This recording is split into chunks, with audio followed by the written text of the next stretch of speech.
The glass slipped from Benita's trembling fingers, shattering against the marble floor like her entire world in that exact moment.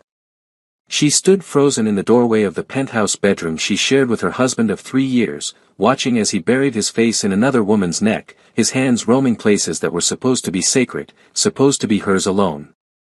The silk sheets she had picked out herself were tangled around their bodies, and rose petals were scattered across the bed. Rose petals. The same romantic gesture Daniel had used on their first anniversary. But it wasn't the affair that destroyed her. No, affairs could be survived. Affairs could be explained away with therapy and tears and promises to do better. What destroyed Benita Okonkwo was when Daniel looked up, saw her standing there with her heart bleeding out onto the floor, and simply said, "Close the door on your way out, Benita. Can't you see I'm busy with my wife?" His wife. The woman beneath him laughed, a cruel, melodic sound that would haunt Benita's nightmares for months to come. She was beautiful in that delicate, porcelain way that Korean actresses always were in the dramas Benita used to love watching. Perfect skin. Perfect hair. Perfect everything. "I told you she'd find out eventually, baby," the woman said, running her manicured fingers through Daniel's hair with sickening familiarity. "Maybe now she'll know her place. The help shouldn't use the main entrance anyway." The help. 3 years of marriage, and this woman was calling her the help. "Soo Min," Daniel chided, but there was laughter in his voice. Actual laughter. "Don't be cruel. Benita has been useful." Useful. Benita finally found her voice, and it came out as a whisper. "I'm your wife, Daniel. We stood before God and our families. We made vows." Daniel finally had the decency to pull away from Soo Min, though he made no move to cover himself. He looked at Benita the way someone might look at a mildly inconvenient stain on their favorite shirt. Annoyed, but not particularly concerned. "About that," he said, reaching for his robe with casual indifference. "You were never really my wife, Benita. Not in any way that matters. Soo Min and I have been engaged since we were children. Our families arranged it. She's the daughter of my father's business partner, and our marriage will merge two of the most powerful construction empires in Asia." "Then why?" Benita's voice cracked. "Why did you marry me?" "Optics, darling." Soo Min sat up, deliberately letting the sheet fall to reveal her perfect figure. She wanted Benita to see. She wanted her to compare. Daniel needed someone different. Someone exotic. The international business community loves diversity these days, and what's more diverse than a beautiful African wife? You photographed so well at all those charity galas. You made Daniel look progressive and modern. You used me, Benita breathed, the reality finally sinking in. This whole time, I was just a prop. A very expensive prop, Daniel agreed, tying his robe. The wedding alone cost me $2 million. But it was worth it. The contracts we landed because of your presence at those events more than made up for it. Something shifted inside Benita in that moment. The tears she expected didn't come.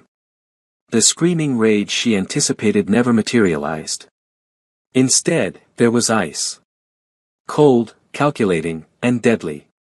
A part of her she never knew existed rose up from the depths of her soul, and it was not interested in crying. "You're going to regret this," she said, her voice steady as stone. Daniel and Soo Min exchanged amused glances before bursting into laughter. "Oh, this is precious," Soo Min giggled. "She's threatening us. How adorable." Daniel walked toward Benita slowly, like a predator approaching wounded prey. He stopped inches from her face, and she could smell Soo Min's perfume on his skin. It made her want to vomit. "And what exactly are you going to do, Benita?" he asked softly, dangerously. "You have nothing. No money of your own because I made sure you never needed to work.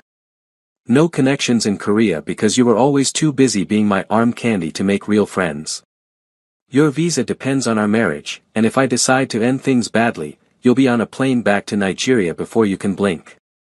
He reached out and touched her cheek, almost tenderly. The gesture made her skin crawl. You're trapped, sweetheart. Accept it. Be a good little side piece and stay in your lane. I'll even increase your allowance. Get yourself something pretty. Take a trip. Just stay out of my way while I marry the woman I actually love. Benita slapped his hand away, and for a brief moment, something dangerous flashed in Daniel's eyes. But it was gone as quickly as it appeared, replaced by that infuriating condescending smile. I want a divorce, she said. You'll get nothing, Daniel replied immediately. My lawyers will bury you. My family owns half the judges in Seoul. You'll leave this marriage with nothing but the clothes on your back and a ruined reputation. I'll make sure everyone knows you were the problem. The crazy foreign wife who couldn't handle her husband's success. Try to fight me, and I'll destroy you completely. Su Min appeared beside Daniel, wrapping herself around him like a snake. Just accept it, sweetie. Some women are meant to be wives. Others are meant to be entertainment. You should be grateful you got to play the role as long as you did. Benita looked at them both, this perfect picture of cruelty and entitlement, and made a decision. She turned and walked out without another word. She didn't grab her jewelry, her clothes, or any of the expensive things Daniel had used to keep her compliant. She walked out with nothing but her purse and the designer dress she was wearing. But she had something far more valuable than any material possession. She had absolutely nothing left to lose. And that made her the most dangerous person in Seoul. Before we dive deeper into this incredible story, make sure you hit that subscribe button and turn on notifications so you don't miss what happens next. Trust me, you're going to want to see how Benita transforms from a broken wife into something Daniel Kim never saw coming. The rain started the moment Benita stepped outside, as if the universe itself was crying the tears she couldn't shed. Within minutes, she was soaked through, her expensive dress clinging to her body, her carefully styled hair hanging in wet ropes around her face. She walked. She didn't know where she was going or why. She just knew she couldn't stop moving. If she stopped, she would think. And if she thought, she would shatter into a million pieces. Hours passed in a blur of neon lights and unfamiliar streets. Seoul transformed around her from the glittering towers of Gangnam to increasingly industrial neighborhoods she had never seen before. Daniel had always kept her on a tight leash, always in the acceptable parts of the city. The expensive parts. The safe parts. There was nothing safe about where she was now. Her feet ached. Her designer heels had given her blisters 3 hours ago, but she kept walking. The physical pain was almost a relief. It gave her something to focus on besides the gaping wound where her heart used to be. 3 years, she muttered to herself, stumbling down an empty street. 3 years of my life. I gave up everything. My career. My family. My friends. For what? For what? She screamed the last words into the rain, not caring if anyone heard. In this part of the city, at this hour, there was no one around anyway. Or so she thought. The sound came from somewhere to her left. A cry of pain, muffled but distinct. Then voices, harsh and threatening, speaking rapid Korean. Benita froze. Every instinct told her to keep walking. This wasn't her business. This wasn't her problem. She had enough problems of her own. But she had always been someone who ran toward trouble rather than away from it. Her mother used to say it was her greatest strength and her biggest flaw, all wrapped into one. You're going to get yourself killed one day, her mother had warned her. Your heart is too big for your own good. Maybe tonight was that day. Maybe the universe was giving her an easy out. A way to end the pain without having to make the choice herself. With that morbid thought, Benita followed the sounds down a narrow alley. What she found made her blood run cold. 3 men in expensive suits were beating a 4th man who was on his knees, blood streaming down his face. The victim was young, probably mid-20s, with the kind of pretty boy features that would have made him a K-pop idol in another life. Now those features were swelling and bruising under the assault. Tell us where your brother is, one of the attackers demanded in Korean, grabbing the young man by his hair and yanking his head back. Tell us, and maybe we'll let you live." The young man spat blood at his attacker's face. "Go to hell." The attacker wiped his face calmly, then pulled out a knife that gleamed silver in the dim light. Wrong answer. Benita's body moved before her mind could catch up. She grabbed a metal pipe from a pile of construction debris and swung it with all the rage, all the pain, all the betrayal she had been suppressing all night. It connected with the knife wielder's shoulder with a satisfying crack. He howled in pain and dropped the weapon, stumbling away from his victim. The other two attackers spun around, their faces registering shock, then fury. "What the hell?" one of them snarled. "Who is this crazy woman?" Benita raised the pipe again, her chest heaving, rain streaming down her face. She probably looked insane. She felt insane. And she absolutely did not care. "Walk away," she said. "Now." The men looked at each other and laughed. One of them cracked his knuckles and started toward her with a predatory smile. "You have no idea what you just interrupted, pretty girl. Now you're going to have to die too. But don't worry." He licked his lips. "We'll have some fun first." Benita tightened her grip on the pipe. "I've had the worst night of my entire life. I've lost everything I thought I had. And right now, there is nothing I would enjoy more than beating the living hell out of someone who deserves it. So please, please come closer." The man hesitated, something in her eyes giving him pause. But before anyone could move, a gunshot rang out, echoing off the alley walls like thunder. The man approaching Benita crumpled to the ground, a red bloom spreading across his chest. The other two attackers froze, then tried to run. Two more shots, precise and deadly, and they fell as well. Silence descended, broken only by the sound of rain and Benita's ragged breathing. She spun around, pipe still raised, searching for the source of the shots. A man stepped out of the shadows, and the breath left her body entirely.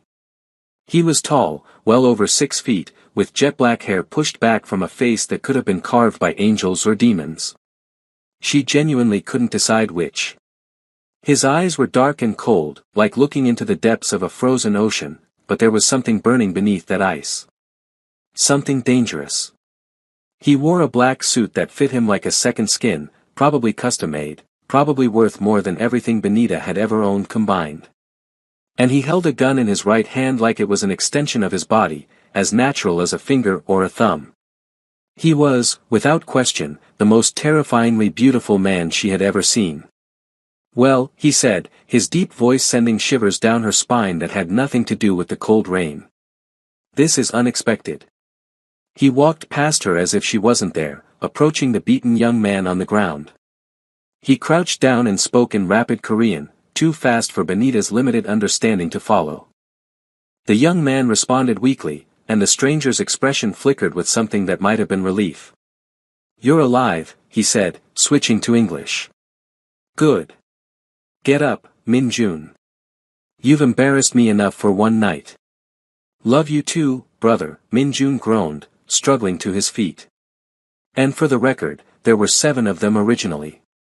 I handled 4 before these 3 got the jump on me." "You handled 4, the stranger repeated flatly.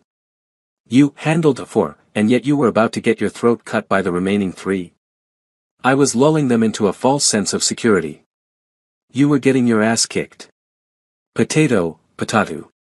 Despite the gravity of the situation, Benita felt an almost hysterical urge to laugh. The bickering was so normal, so brotherly, that it felt absurd in this setting surrounded by dead bodies and blood. The stranger seemed to remember her presence. He turned, really looking at her for the first time. His eyes traveled down her soaked dress, her ruined makeup, her trembling hands still clutching the pipe.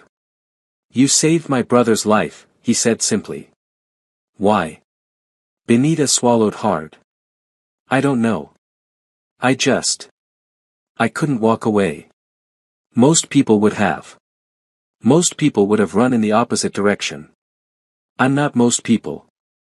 Something shifted in his gaze. Interest. Curiosity. And something else she couldn't quite name. "No," he murmured, almost to himself. "I don't think you are." Minjun limped over to stand beside his brother, wiping blood from his split lip. She came out of nowhere, swinging that pipe like a baseball player going for a home run. You should have seen it, Hyung. It was terrifying. And kind of hot. She can hear you, the stranger said dryly. I know. That's why I said it. Minjun grinned at Benita, his swollen face somehow still managing to look charming. Thank you, by the way. For the rescue. That was very cool of you. You're welcome, Benita said, still not lowering the pipe. Can someone please explain what's happening? Who were those men? Who are you? And why do I feel like I've walked into a Korean action movie? The brothers exchanged a look that contained an entire conversation. She's got questions, Minjun said. Fair. She also saved your life, which means we owe her. The stranger pulled out his phone and spoke rapidly in Korean. Within minutes, several black SUVs appeared at the mouth of the alley, and men in suits emerged to clean up the bodies with practiced efficiency. If Benita had any doubts about what world she had stumbled into, they vanished in that moment. The stranger turned back to her. You're soaking wet, clearly having the worst night of your life, and you just witnessed something that most people never see and live to talk about. Let me take you somewhere warm. Somewhere safe. You have my word that no harm will come to you. And why should I trust your word? I don't even know who you are. The stranger smiled, and it transformed his face from coldly beautiful to devastatingly dangerous. My name is Kang Jae-won, he said. And I run this city. Every shadow, every secret, every sin belongs to me. Some people call me a businessman. Others call me a criminal. Most just call me the dragon. The Korean Mafia. The actual Korean Mafia. Benita was standing in an alley with dead bodies being cleaned up around her, being offered help by a mafia boss. Her mother was right. Her heart was definitely going to get her killed. But as she looked at Kang Jae-won, at his hand extended toward her in offering, something inside her shifted. She had spent 3 years being careful. Being proper. Being the perfect wife. And where had that gotten her? Betrayed, humiliated, and alone. Maybe it was time to stop being careful. I'm Benita, she said, finally lowering the pipe. And I think I just stopped caring about what's smart and what isn't. Jae-won's eyes gleamed with approval. Then let me show you a different kind of darkness, Benita. One where you hold the power, not the other way around. She took his hand, and electricity shot up her arm at the contact. From the slight widening of his eyes, he felt it too. One condition, she said. He raised an eyebrow. You're in a position to make conditions. I'm a woman who just saved your brother with a pipe in pure rage. I'm in a position to do whatever I want. Minjun burst out laughing.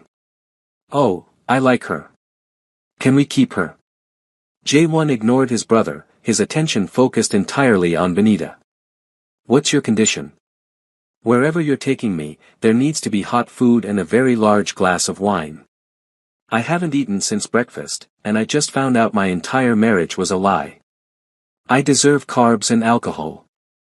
For the first time, a genuine smile crossed Jae-won's face.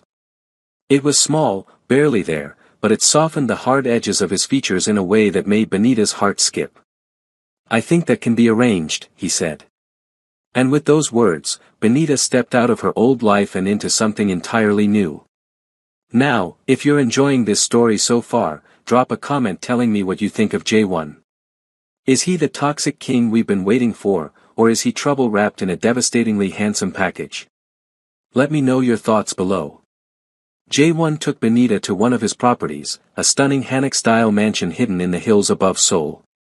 The traditional architecture was breathtaking, all curved roofs and wooden beams, but inside was ultramodern. Heated floors, smart home technology, and art that probably belonged in museums. This is your house? Benita asked, trying not to gape like a tourist. One of them, Jae-won replied casually. I have properties all over the city. This one is the most secure. Of course it is, Benita muttered. Because everyone has multiple houses and chooses them based on security ratings.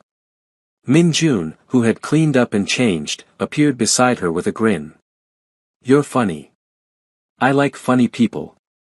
Most people who meet my brother are too scared to be funny. I'm too tired to be scared. Check back tomorrow. A woman in a crisp uniform appeared, bowing slightly. She didn't seem remotely surprised by Benita's bedraggled appearance or the late hour. She simply asked what Benita needed and disappeared to make it happen. 20 minutes later, Benita was sitting in a luxurious guest room, wearing dry clothes that fit her perfectly, eating the best kimchi fried rice she'd ever tasted, and drinking wine that probably cost more than her monthly allowance from Daniel. The allowance. She almost laughed at how pathetic that seemed now. She had been so grateful for that money, so careful not to upset Daniel by spending too much. And all along, he had been laughing at her. Keeping her dependent. Keeping her trapped. A knock came at her door. May I? Jaewon's voice came through. It's your house. Surely you don't need permission. He entered anyway, having changed out of his suit into more casual clothes. Dark jeans and a simple black sweater that somehow still managed to look expensive. Without the formal armor, he looked younger.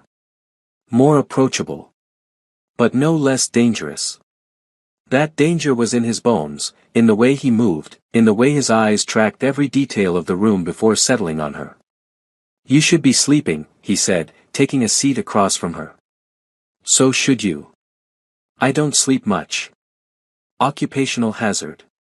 Right. Because of all the crime bossing. His lips twitched. Something like that. Silence stretched between them, surprisingly comfortable despite everything. You're not going to ask why I was wandering the streets in the rain? Benita asked finally. You don't owe me explanations. No, but I'm going to give you one anyway. Because you saved my life tonight, and because. She paused, not sure how to finish. Because? Because I haven't talked to anyone honestly in 3 years, and I'm tired of pretending. So she told him. Everything. The fairy tale romance with Daniel. The whirlwind proposal. The dream wedding and the move to Seoul. And then the slow realization that something was wrong, followed by the devastating truth she had discovered just hours ago. Jaewon listened without interrupting, his expression unreadable. His wife, Benita, repeated the words that still felt like knives. She called herself his wife. And he didn't correct her. He agreed. He said I was useful, like a tool or a piece of furniture. Daniel Kim, Jaewon said slowly. Kim Construction. Benita looked up sharply. You know him? I know everyone in this city. His jaw tightened visibly. I also know his family are the ones who sent those men after my brother tonight. What? The Kim family has been trying to expand their influence into territories that belong to me. They've been making moves against my interests for months. Tonight's attack was a message. They thought if they could take Min Jun, they could use him as leverage. Benita's mind raced to connect the dots. So Daniel isn't just a cheating bastard. He's also a criminal. His family has been laundering money through their construction company for years. They've been building relationships with politicians and police, creating a legitimate face for their illegitimate activities. And you, Benita. He paused, something flickering in his eyes. You were part of that legitimate face. I was camouflage, she realized. An international wife with no connections to the underworld. Perfect for making them look respectable. Exactly. The revelation hit Benita like a physical blow. She had been used in more ways than she ever imagined. Not just as a wife, but as a tool in Daniel's criminal enterprise. I want to destroy him, she whispered, and the words came from somewhere deep inside her, somewhere dark that she had never explored before. I want to take everything he has and watch him burn. Jaewon leaned forward, his eyes gleaming with something that looked almost like approval. Then let me help you. Why would you do that? You don't know me. I know enough. I know you saved my brother without any thought for your own safety. I know your husband's family is already my enemy. And I know. He paused, his gaze dropping to her lips before returning to her eyes. I know that something about you makes me want to watch the whole world burn. The air between them grew thick with tension. Benita felt her heartbeat quicken, her skin flushed despite the cold she had felt earlier. What exactly are you proposing? She asked, her voice steadier than she felt. Stay here. Let me protect you. And in return, help me bring down the Kim Empire from the inside. You know things about Daniel that no one else knows. His habits, his secrets, his weaknesses. Together, we can destroy him. And what happens after? After, you'll have your freedom. Your revenge. And anything else you want. His eyes held promises that both terrified and thrilled her. Promises of power, of passion, of possibilities she had never allowed herself to consider. You're asking me to join forces with the Korean Mafia, Benita said, testing the words. I'm asking you to join forces with me. There's a difference. Is there? Yes.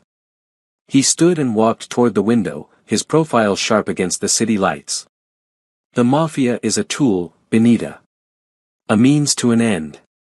It's not who I am. I inherited this empire from my father, who inherited it from his father. I didn't choose this life. But I've made it my own. I've built something powerful.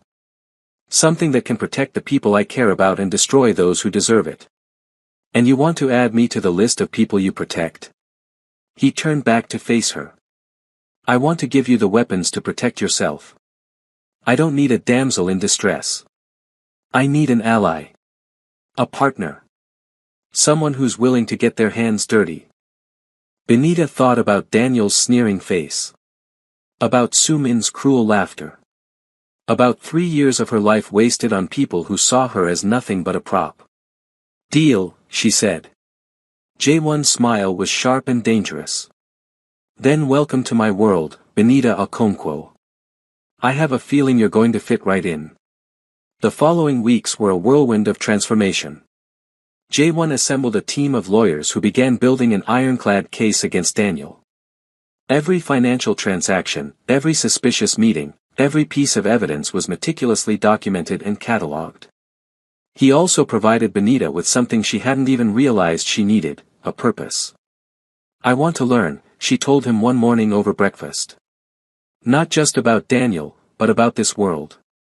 How it works. How to survive in it. Jaewon studied her for a moment, then nodded. Min-jun will teach you self-defense. I'll teach you everything else. And so her education began. Min-jun turned out to be an excellent teacher, patient and encouraging despite Benita's initial clumsiness. You've got the anger, he said after she landed a particularly vicious punch on the training dummy. That's good. Anger is fuel. But you need to control it. Let it burn cold, not hot. Burn cold. Hot anger makes you sloppy. It makes you do stupid things without thinking. Cold anger is calculated. It plans. It waits. It strikes at exactly the right moment. Benita thought about Daniel, about how desperately she wanted to make him pay. Hot anger, definitely. She took a breath and tried to let it cool. The physical training was exhausting but satisfying. Within weeks, she could hold her own in a basic fight. Within a month, Min-jun declared her not completely hopeless. High praise, Benita laughed. From me? Absolutely. I once told a guy he was mediocre, and he cried. I can't tell if you're joking. Neither can most people.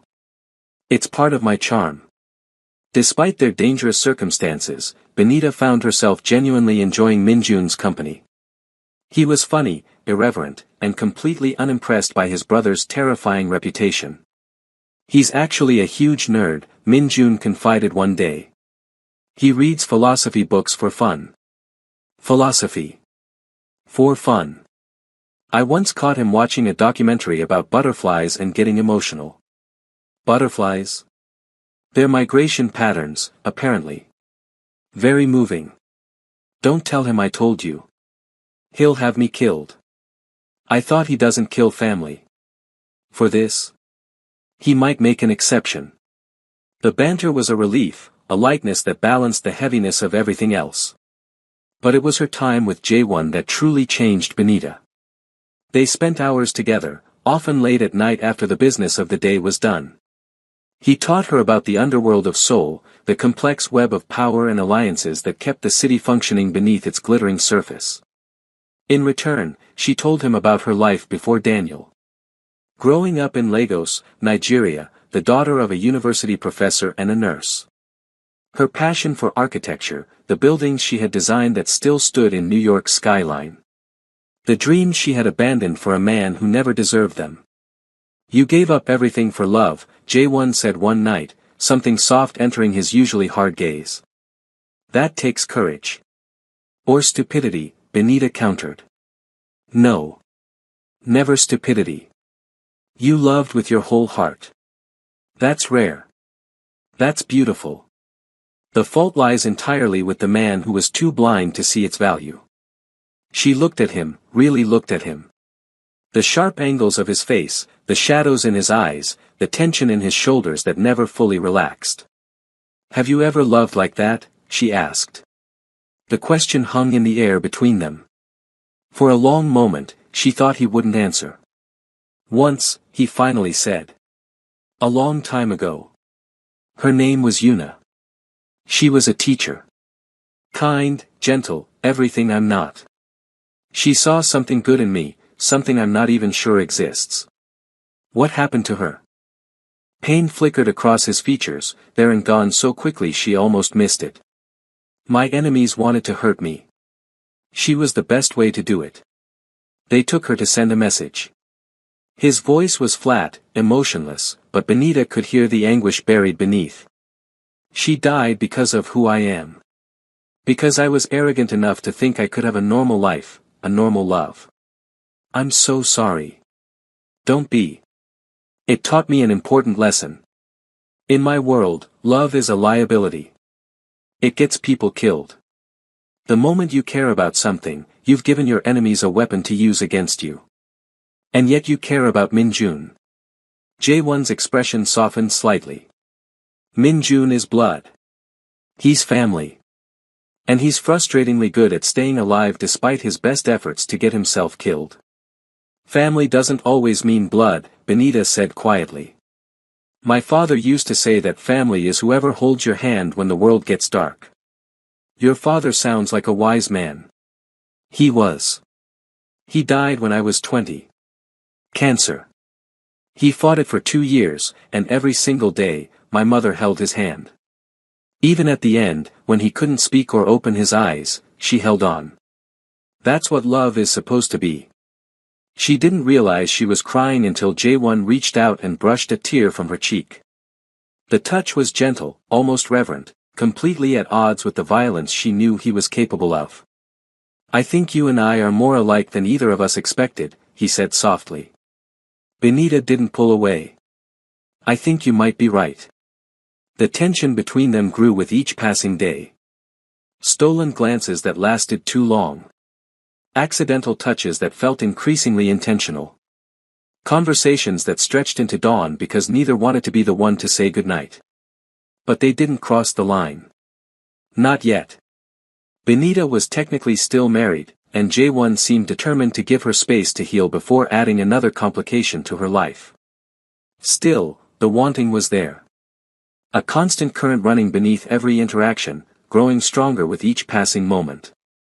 It came to a head one evening when Benita walked into J1's study to find him standing by the window, his shirt half unbuttoned, a glass of whiskey in his hand. He looked exhausted in a way she had never seen before. What happened? She asked immediately. Nothing for you to worry about. Don't do that. Don't shut me out. What happened? He turned to face her, and she saw something vulnerable in his eyes. Something raw. Today is the anniversary of Yuna's death, he said quietly. Every year, I spend this day remembering all the ways I failed to protect her. Benita crossed the room without thinking and took the glass from his hand, setting it aside. She cupped his face in her hands, forcing him to meet her eyes. Her death was not your fault. The people who killed her made that choice.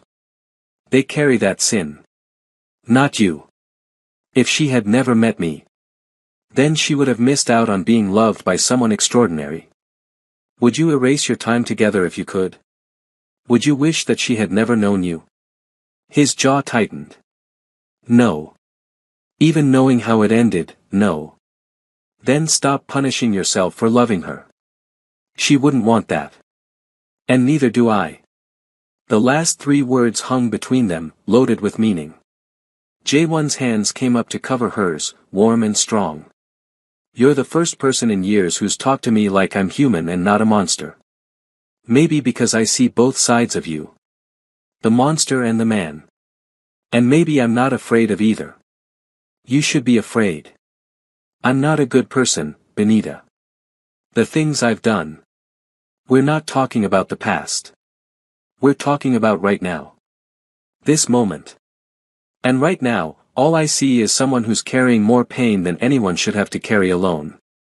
He leaned into her touch, his eyes closing briefly. When they opened again, they were blazing with an intensity that stole her breath. I'm trying very hard to be honorable, he said, his voice rough. To give you time, to let you heal. But you make it incredibly difficult when you look at me like that. Like what? Like you want me to stop being honorable. Benita's heart pounded. And what if I do? The words hung in the air, a challenge and an invitation all at once. Jaewon's control visibly wavered. The divorce papers haven't been signed yet. You're still technically. My lawyer called this morning. Daniel is refusing to sign. He's dragging his feet, trying to make this as painful as possible. Something cold and dangerous flickered in Jaewon's eyes. Is he now? Apparently, his lawyers are claiming I was an inadequate wife and deserve nothing from the marriage. They're threatening to countersue for damages. Jaewon's hand dropped from hers, curling into a fist at his side. I'll handle it. No, we'll handle it. Together. Isn't that what partners do? The word partners seemed to crack something in his resolve. He stared at her for a long moment, then pulled out his phone and made a call. 2 hours later, Daniel Kim was dragged from his bed by men in masks.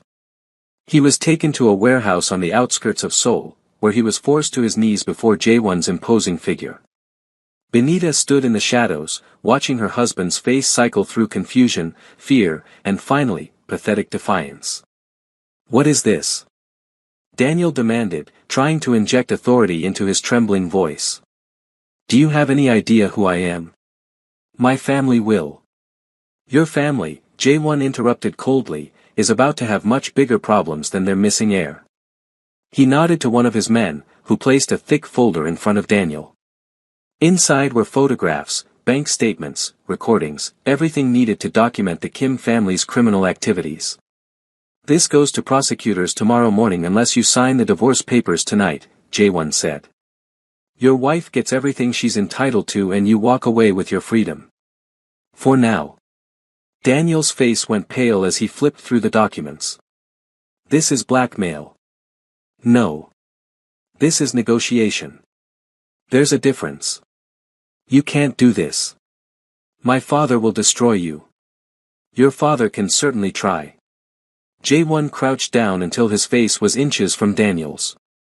But let me tell you something about your father, Daniel. He's a businessman who plays at being a criminal. I am a criminal who plays at being a businessman. Do you understand the difference? Daniel swallowed hard. Your father builds buildings. I destroy empires. Your father makes deals. I make examples. And if you don't sign those papers in the next 5 minutes, I'm going to make an example of you that your father will never forget. Okay. Daniel's composure shattered completely. I'll sign. Just give me a pen. The papers were signed in record time. Daniel's hand shook so badly that his signature was barely legible, but it was legal. Jaewon took the documents and handed them to his lawyer, who had appeared at some point during the confrontation. File these first thing in the morning, he instructed. I want them processed by end of day. Yes, sir. As Daniel was pulled to his feet by J1's men, Benita stepped out of the shadows. She wanted him to see her. She wanted him to know that she had witnessed his humiliation. Daniel's eyes went wide. Benita? You're with him. Surprise, she said flatly. But how? When? Does it matter? You wanted me to stay in my lane, Daniel. Well, I found a new lane. One where I'm not the side chick anymore. One where I matter. You're making a mistake, Daniel said desperately. He's a monster. A killer. He'll destroy you just like he destroys everyone. Benita walked closer, close enough to see the fear swimming in her ex-husband's eyes. You called me nothing, she said softly. You made me feel worthless. You used me as a prop in your little business scheme and then threw me away like garbage. And now you want to warn me about monsters? She laughed bitterly.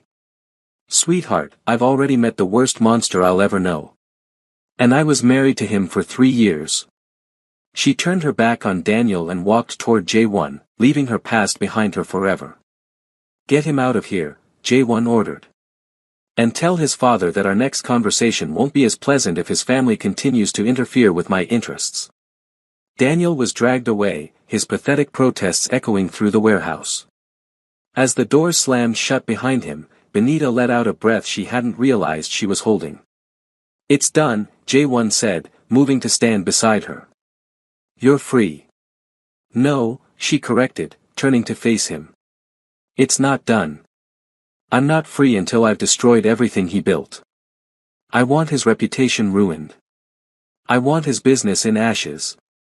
I want him to feel exactly as small and worthless as he made me feel. J1 studied her face, searching for any sign of hesitation. He found none. That kind of revenge takes time, he said. And it requires getting your hands dirty. I know. Once you start down this path, there's no going back. The woman you were before won't exist anymore. Good. Benita's voice was cold, certain. She was weak. She let people walk all over her. The woman I'm becoming won't make that mistake. J1 reached out and tucked a strand of hair behind her ear, his touch gentle despite the violence that still hung in the air around them. You were never weak, he said. You were just waiting for the right moment to show your strength. The drive back to the mansion was quiet, both of them processing the events of the night. When they arrived, J1 walked Benita to her room, but she stopped him before he could leave. Stay, she said. One word, but it contained multitudes. J1's eyes darkened. Benita. I know what I'm asking. I know the complications. I know we should probably wait, take things slow, be reasonable. She stepped closer, eliminating the space between them. But I'm tired of being reasonable. I'm tired of doing what I'm supposed to do. I want to do what I want. And what I want is you.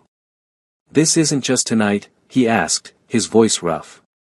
This isn't just adrenaline and revenge and emotions running high. No. This is me seeing you clearly for the first time. This is me recognizing that you might be the most dangerous man I've ever met, and wanting you anyway. Not despite it. Because of it. J1's restraint snapped like a rubber band stretched too far. He kissed her like she was oxygen and he was drowning, pulling her against his body with desperate hands. Benita responded with equal fire, years of suppressed passion finally finding an outlet. They stumbled into her room, shedding clothes along the way. J1 picked her up like she weighed nothing, depositing her on the bed before covering her body with his. Tell me if you want me to stop, he breathed against her skin. Tell me at any point, and I will. I don't want you to stop. I want you to make me forget that anyone else ever touched me.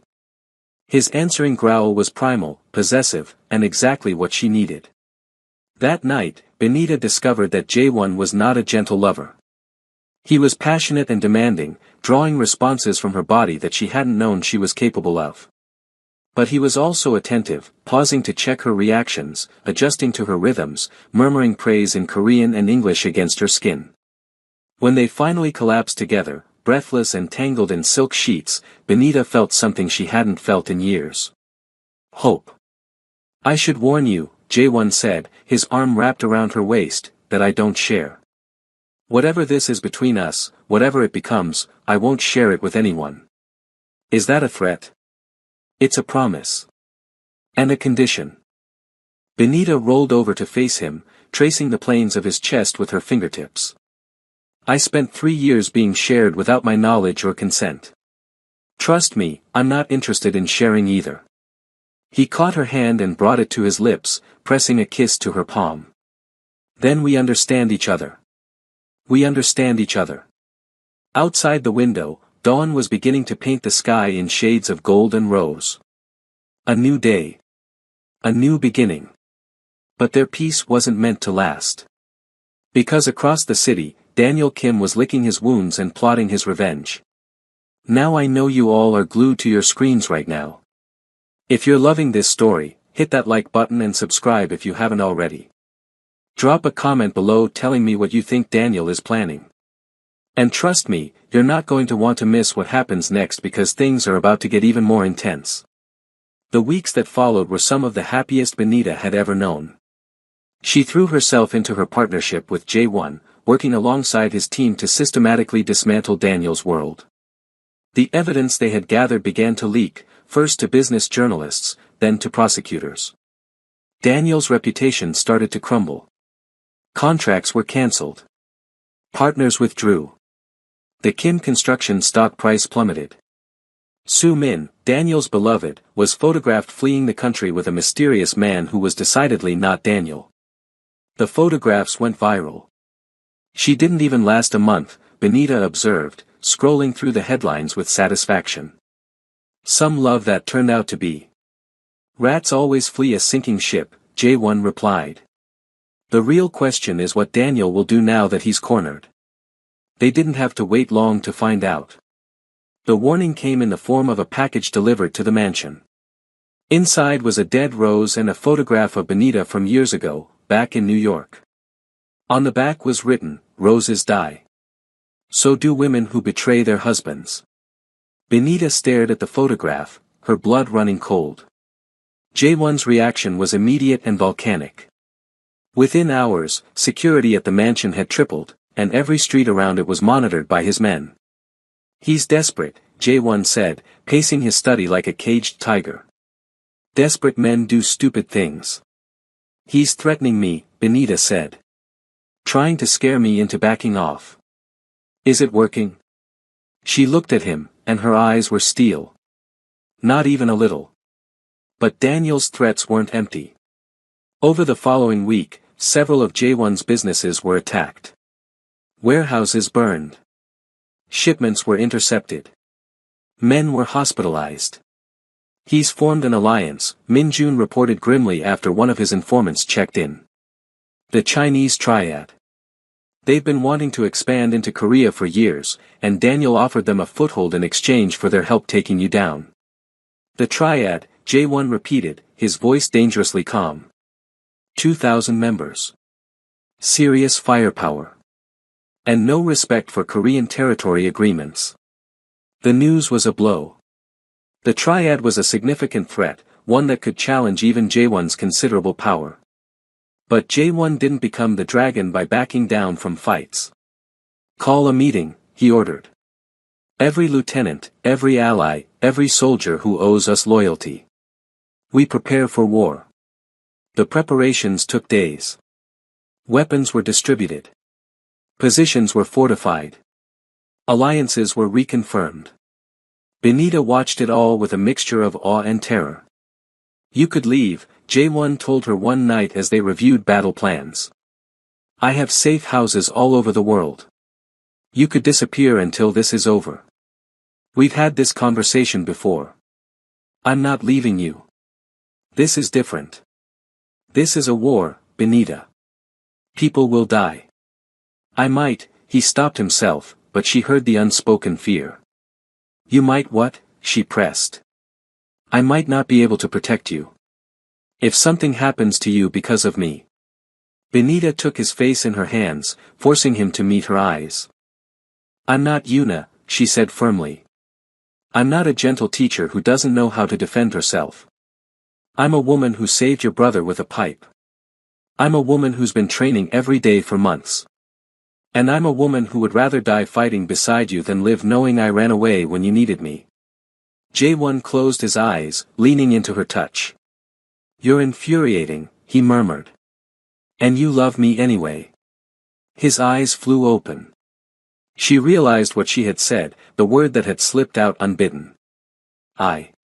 He started. You don't have to say it back. I know it's too soon, I know everything is complicated, He kissed her, cutting off her rambling. I love you, he said against her lips. I've been terrified of admitting it, but I love you. And that's exactly why I can't lose you. Then don't lose me. Win this war, and let's build something together. Something real. Is that what you want? A life with a criminal? A life always looking over your shoulder? I want a life with you. Everything else, we'll figure out. He held her tight, as if he could protect her through sheer force of will. Then let's end this, he said. Once and for all. The attack came 3 nights later. They came in waves, exactly as predicted. Men in black poured through the gates like shadows made flesh, and the mansion became a battlefield. Benita stayed close to Jae-won, her gun steady in her hands. The training Min-jun had drilled into her took over, muscle memory guiding her movements. The first man she shot was reaching for Jae-won's back, a knife gleaming in his hand. She didn't hesitate. She couldn't afford to. Good shot, Jae-won called over the chaos. Thank Min-jun. I'll buy him a drink if we survive this. The battle raged for what felt like hours. Benita lost track of how many men she shot, how many close calls they survived. The mansion's beautiful interior was destroyed, art torn from walls, furniture shattered, blood staining the pristine floors. But Jae-won's people were holding the line. Until Daniel himself appeared. He emerged from the chaos like a nightmare-given form, flanked by triad soldiers, his eyes fixed on Benita with murderous intent. There you are, he said, his voice carrying over the gunfire. My beautiful, treacherous wife. Ex-wife, Benita corrected, leveling her gun at his chest. Very important distinction. You really think you're going to win this? Daniel laughed, a sound that verged on madness. Look around you. My allies outnumber yours 3-1. Your precious dragon is going to die tonight, and then you're coming with me. I'd rather die. That can be arranged. He raised his gun, and time seemed to slow. Benita saw her death in his eyes. Saw the finger tightening on the trigger. Saw the end of everything she had fought for. But then a shot rang out, and it wasn't from Daniel's gun. He stumbled, shock registering on his face as he looked down at the blood blooming across his shoulder. His gun clattered to the floor. Min-jun appeared behind him, weapon smoking. Sorry, am I interrupting? Daniel's triad guards turned to face this new threat, and in that moment of distraction, Jae-won moved. He was a blur of motion, taking down 3 men before they could react. His movements were brutal, efficient, utterly lethal. The remaining triad soldiers, seeing their employer wounded and their numbers decimated, began to retreat. The fight's over, one of them shouted in Mandarin. This isn't worth dying for. Within minutes, it was done. The attackers fled or surrendered. The battle was won.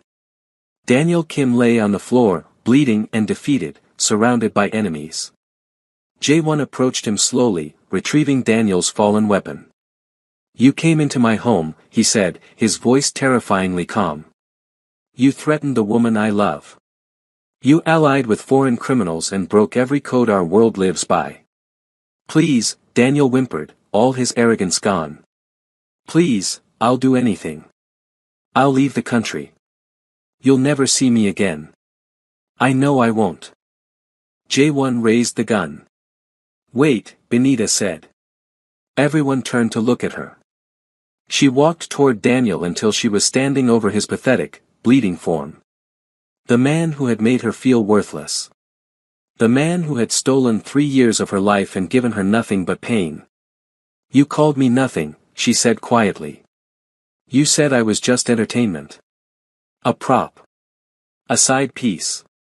"I was wrong," Daniel babbled. "I was so wrong, Benita. You're magnificent, you're powerful, you're—" "I know exactly what I am," she interrupted. "I didn't need you to tell me.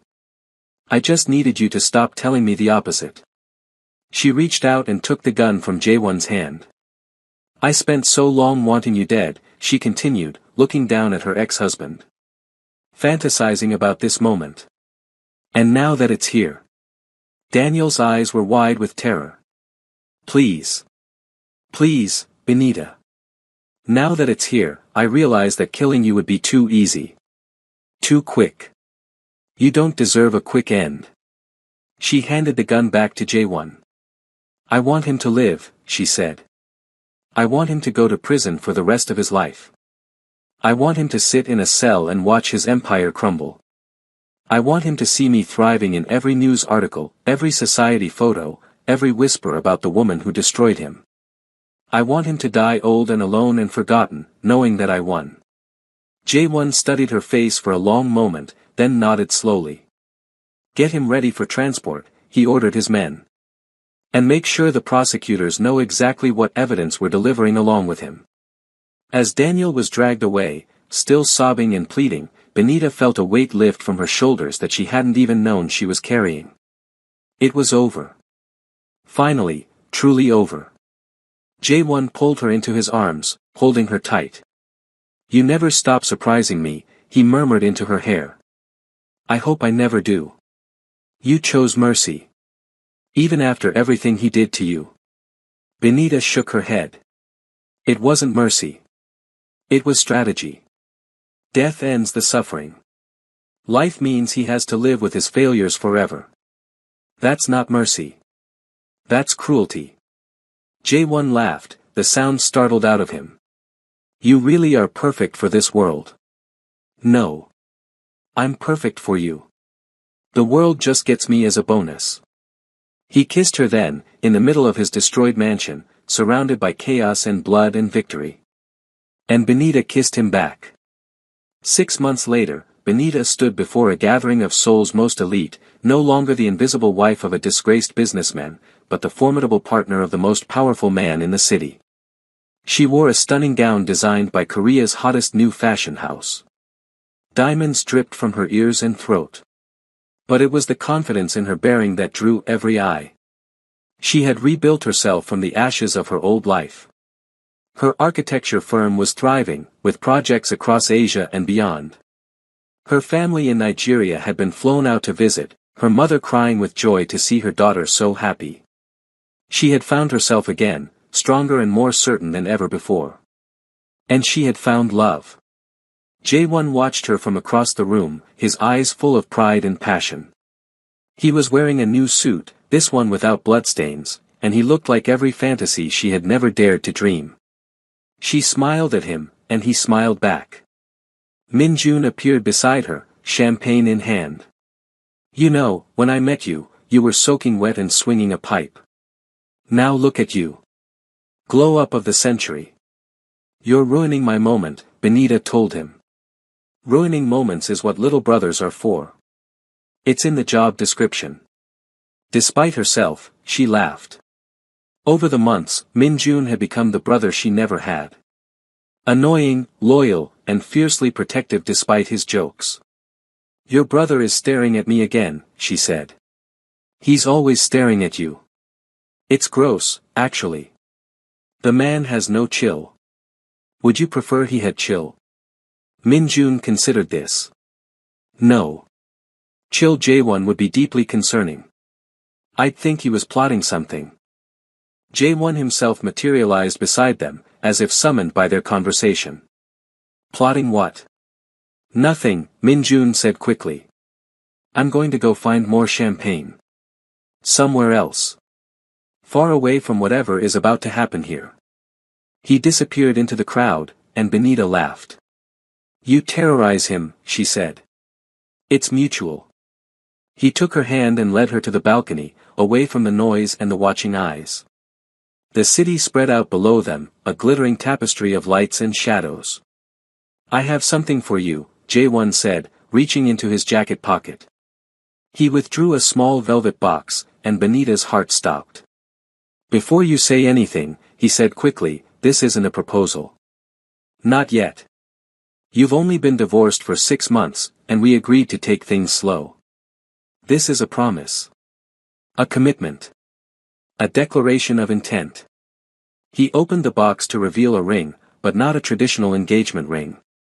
It was a band of black titanium, inlaid with a single line of diamonds and a ruby the color of blood.